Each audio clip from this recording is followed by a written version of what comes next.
Haba Zubaida, ni da kifa muka zauna muka kulla zance. Muka ce za mu yi kokari Hadi ya sake mu nemi sillar da za mu sa Hadi ya sake mu. Tunda Na'ima ta fita muka ce mu ma yanzu za mu nuna mai amfanin mu. Tunda lokacin Na'ima tana gidansa ya wulakanta mu.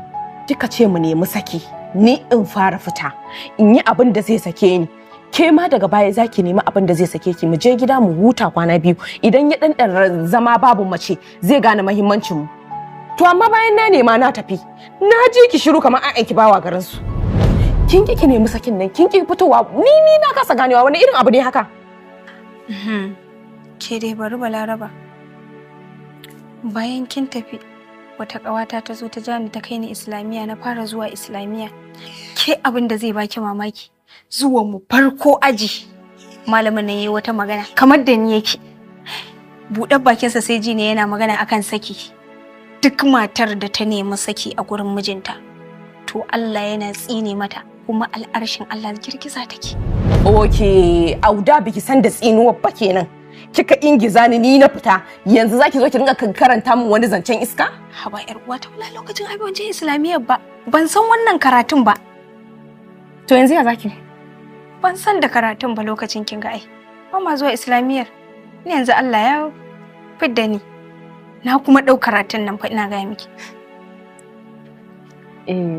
Lallai Zubaida. Lallai. Kin nuna min kin iya makirci. Kuma kin nuna min bani da wayo. Haba. Ƙauna a zuci take. Wallahi ina ƙaunar ki. To shikenan.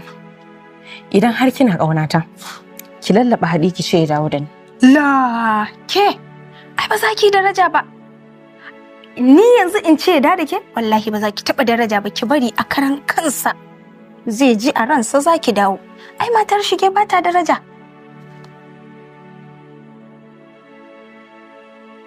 Hawa yar uwa. A'a, kake ce komai. Ni ma zan nuna miki yar yauce ne. Sai an ji miki. Ba komai. Ki haƙuri. Karamar ƴan yanya. Babu inda zan je. Wai in nemi saki. In nemi saki? A ina?